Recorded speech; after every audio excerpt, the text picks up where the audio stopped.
Undertale, an indie game created by Toby, I'm a very sly fox, was released in 2015 to almost universal acclaim by gamers and critics alike. Whether it be its somewhat unique battle system, the art style, or even the music, there's not really a lot for me to hate about this game. But one of the things I liked about this game are the boss fights, which is what I'll be talking about in today's countdown. Now, I know this is an overdone topic at this point, but I still want to do this because I like the game, and I haven't put out a games countdown in a while. But for this list, I will not only count the bosses you face, but also mid-bosses and mini-bosses, just to try and add a bit more creativity for a list like this. Also, spoilers ahead. And I mean it this time, because this game has 3 round/endings, and I'm going to cover all of them in this list. So I'll put in timecodes in the description if you don't want spoilers for a specific run and want to skip it. Now that we got that out of the way, let's rock it!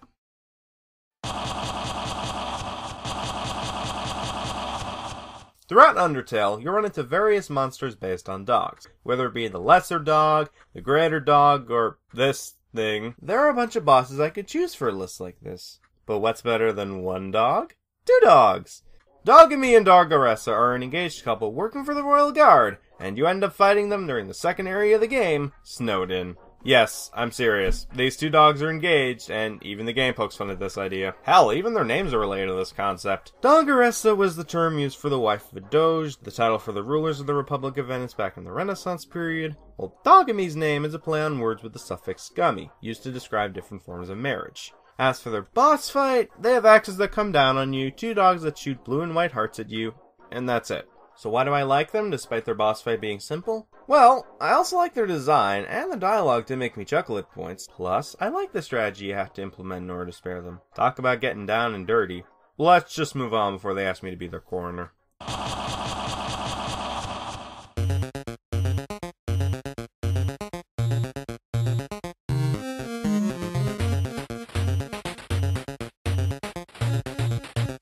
First real boss you fight in the game, Toriel, whose name could be a pun on the word tutorial, sets the standard for future bosses you encounter in the game to improve on. For one, she's a lot harder than the other enemies you faced up to that point. Then again, considering that all you fought up to that point were frogs and this adorable thing, that's not saying much. I was also surprised I had to fight her considering she saved my ass earlier and knew I fell down here since I was human, and I wanted to, you know, leave. But despite that shock, this is a really solid boss fight. As I said earlier, she's a lot harder than the other enemies, as she will hit you with either a volley of fireballs from the top of the screen, or using her 2 hands in a sweeping motion to hit you with fireballs from the top and bottom of the screen. Though surprisingly, she will purposely shoot around you if your health is at 2 HP or less. Though maybe that's because of her personality as a mother-like figure. Speaking of which, I love her boss music, appropriately titled Heartache. It really adds a lot more tension/emotion into this boss fight, especially if you either kill her on a neutral run because you didn't know that in this game defeated enemies are dead forever, or you spare her and have to say goodbye to her.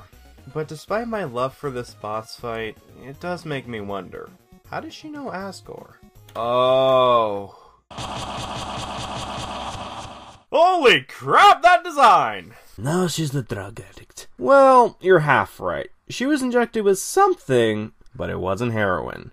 Rather, determination. After killing most of the enemies thus far, including nearly killing a child, you monster, Undyne takes the attack and transforms into this thing. As for her boss fight, she, as well as her boss fight on the neutral route, introduces the green heart, which immobilizes the heart, but you do have a shield to protect yourself from her spears and arrow keys! On top of that, her attacks are similar to the fight in the neutral route, but they amped it up to 11 as she shoots a lot more arrows at you, and the amount of spears she throws at you is insane. Look at this! Holy hell, you think that's enough spears, Undyne? I also like her music, Battle Against a True Hero. It has a great beat/melody to it, and it certainly gets me excited to fight her.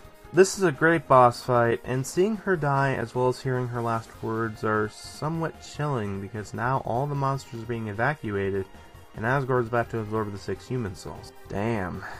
Too bad absorbing the 6 human souls didn't mean shit since you didn't even get to properly fight him! Okay, time to go and deal with Metaton. Oh, lovely. Crap. I gotta fight this creature, don't I? Thankfully, I don't hate this boss fight. While she is a spider, and her name is based on Little Miss Muffet, which I'm not a fan of, everything else about this fight makes up for that. For one, much like Undyne, this boss fight introduces another color for your heart, the purple heart, which restricts you to 3 lines, like, spider web. Ah, I see what you did there. In terms of attack, she ranges from putting her spiders on the strings to hit you, throwing her pastries at you, which seems like a waste of food, and holy shit, that's a spider muffin! She's also somewhat difficult, and while you can pay her to ease up on her attacks, similar to how much money she steals from you beforehand in that bake sale, seriously that price is ridiculous, it's not worth it because you're throwing your money away. However, unlike some bosses, there's more than one way to beat her. You can either survive 17 turns of her attacking you, or just eat one of the spider items you got from the ruins. Yes, those spider items you got at the beginning of the game can't save your ass if Muffet is too hard for you.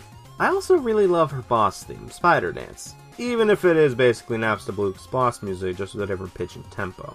Then again, a lot of the tracks in this game are like this, so I guess Toby's a fan of recycling, I don't know.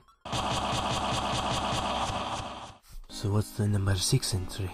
Well, Greninja, let me answer your question with a question.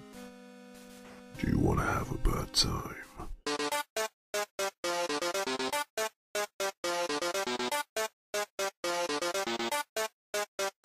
Final boss of the Genocide Run, Sans, whose name is based on the font Comic Sans, is the second boss that actually makes this run very painful to go through. Sans only has 1 hit point, however... 1 hit point? That'll be easy. 12 seconds later. I warned ya! Like I said, Sans only has 1 hit point, but he won't let you just hit him and end the fight. This guy is relentless with his attacks. Top that off with no invincibility, as well as the fact that getting hit by his attacks will basically inflict poison-like effects on you, and you're the personification of Rage Quit staring you right in the face. This boss fight also utilizes the Blue Soul, which basically turns the bullet hell sections into a platformer. Though unlike Papyrus, which I'll cover later, Sans can apply this to all 4 directions instead of just down. But you know what? It's fun. Painful at points, but fun. This is what you deserve for killing all the enemies as well as the bosses. You deserve an equal when it comes to the final boss, and this is what Sans is. I also love his theme, Megalovania, even if it becomes stuck in your head because you keep dying to him over and over again. But after you beat him, it is so satisfying. So why isn't he higher? Well, 1, I didn't find the build-up to the fight that good. 2, not a big fan of Sans. And 3, the boss fight can go on for a little too long. Still, I'd rather have the run in here than have to go through the ending. You better not touch her? Yeah, won't think so. Good. Throughout your playthrough of the Pacifist Run, you'll eventually end up in the True Lab, which is an accurate title since you find out the truth about what Alphys has done to help out King Asgore. Just show it. Now, I know some people may argue that I'm cheating on this list by putting 5 mini-bosses on 1 entry, but since they're very familiar, I thought it'd be better to have them as 1 entry instead of 5 separate entries. So yeah, these abominations were the results of Alphys' experiments. Yes, Alphys did this. And what did she do to achieve this? She injected some of the monsters with determination, and they melted, eventually fusing together to create these things. In other words, she killed people, all in the name of science. Now, to be fair, she does feel bad about it, but that is still scummy of her to do that. So yeah, these things are goddamn horrifying design-wise, and horrifying when you find out what they really are. But hey, at least their fights aren't as scary. Nope, I was wrong. Too spoopy for me. So yeah, another reason they're high on this list is because they actually scared me. I mean, that's not easy to do to a guy who's become so desensitized thanks to creepypastas. Another thing I like about these fights is the creative ways of sparing them. Since they're combinations of previous enemies, you have to use similar methods you used against said enemies in order to get the amalgamates to remember their past lives and spare them. That's pretty creative. Still doesn't make up for what Alphys did to them, but hey, at least she lets them go free and reunite with their loved ones, even if it looks incredibly weird. And now, for my favorite of the skeleton siblings. There's no way in hell I would ignore this guy on the list. Papyrus was already an entertaining character before this fight, and he still retains that charm when you fight him. Whether it be his dialogue, his actions/attacks, hell, you can even flirt with the skeleton a ton of fun, which allows you to get his phone number after the fight is over. On top of that, this boss fight also introduces the concept of different colored hearts that Muffet, Sans, and Undyne would end up using later on in the game. and for its introduction, your heart turns blue, now called jump mode, and you are heavily affected by gravity, leaving you with only 3 options: move left, move right, or press/hold up to jump. On top of that, the music is really good. I already like Papyrus's theme, but the song that plays once the blue attack comes into play, named Trussel, is really catchy and a really good song, even if it is a remix of Papyrus's theme. But seriously, this song is so good, you could probably dance to it. In fact,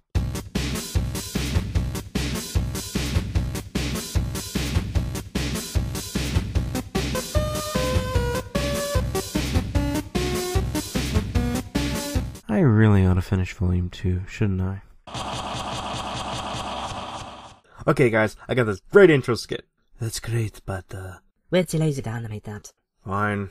Asriel Dreamer, the son of Toriel and Asgore, is the final obstacle standing in your way of getting the Pacifist Run's ending, and he does not screw around. He not only has attacks similar to Toriel's, but also adds in some physical attacks thanks to his 2 swords, which is similar to one of Asgore's attacks. And given how his name is a combination of their names, that's pretty clever, Toby. But aside from attacks, I also like the way this boss fight is executed. In Phase 1, you're able to heal thanks to the Dream option, and you can minimize the damage Asriel inflicts on you by using the Hope option. And in Phase 2, you have to free Alphys, Asgore, Toriel, Papyrus, Sans, and Undyne from the control of Asriel, which also implements some of the different colored heart concepts seen in earlier boss fights. That's really interesting. I also love the music that plays in this fight, titled Hopes and Dreams. It fits the mood of the boss fight, it's filled with a lot of energy, and it's just overall very catchy.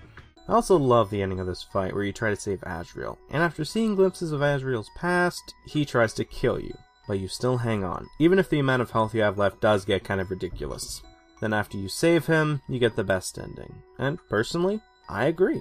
I feel this is probably one of the best ways you can end off a game like this, because after the dust is settled, the main conflicts of the Underground are resolved as shown in the ending, and the monsters get a happy ending, as do you, the player. But despite the game being over after beating him, this list is not over yet, so let's keep going. The final 2 entries on this list were really hard for me to decide which got number 2 and which didn't. I like both of these bosses, albeit for different reasons than the other, and the amount of things I liked about the 2 were numerous. So ultimately, I based the decision on the one thing I suck at analyzing: music. And sorry guys, but in this world, it's kill or be killed.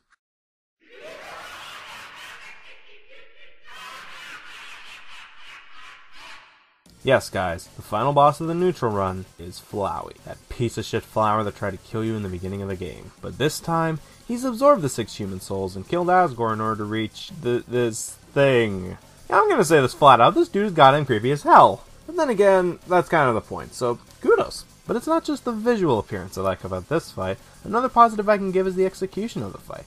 This dude screws with not only the game itself, but also the player, as when he first transforms into Photoshop/Omega Flowey, he crashes the game. For real, this actually happened. Oh, and if you die, game crashes. But it's also satisfying when after you get to the part of the fight where you take on the 6 humans Flowey absorb and free them from Flowey's control, you get to lay the beat down on his flowery ass and see the 6 humans get their revenge on the one who absorbed them. So after beating him and freeing the 6 humans, you were given the option to either spare him or kill him. So naturally, because I'm going for a pacifist run after this, I decided to... Guys, it really doesn't matter if you kill him or not anyways, because if you fight Asgore again after killing Flowey, he comes back after the fight and he takes away your happy ending regardless.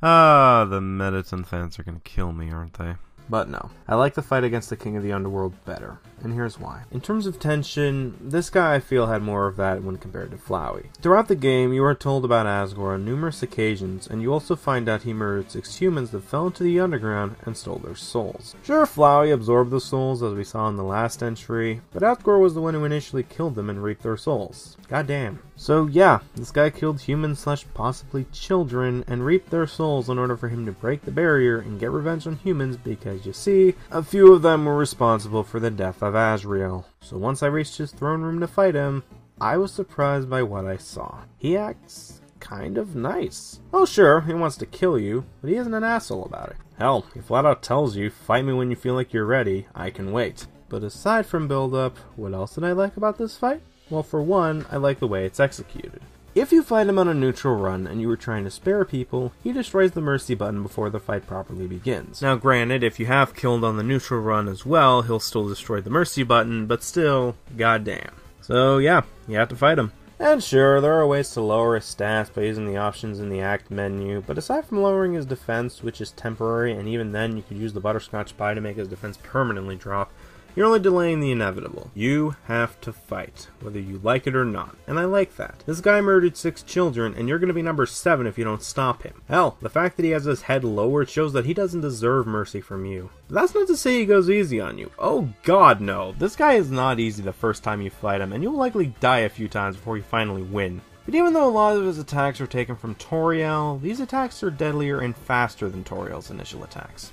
And that trident isn't just for show. He attacks you with it using the blue and orange color mechanic you saw back in Hotland and the core, as well as a couple boss fights. And after you defeat Asgore, you are presented with 2 options. Kill him or spare him. Much like Flowey, it doesn't mean jack shit since Flowey absorbs the souls and destroys Asgore's heart regardless, but it's nice to see that we at least had a choice. I could go on, but given how long this video already is, I think it's time to end it off here. I'm the Mountie, and this concludes my top 10 favorite Undertale bosses list.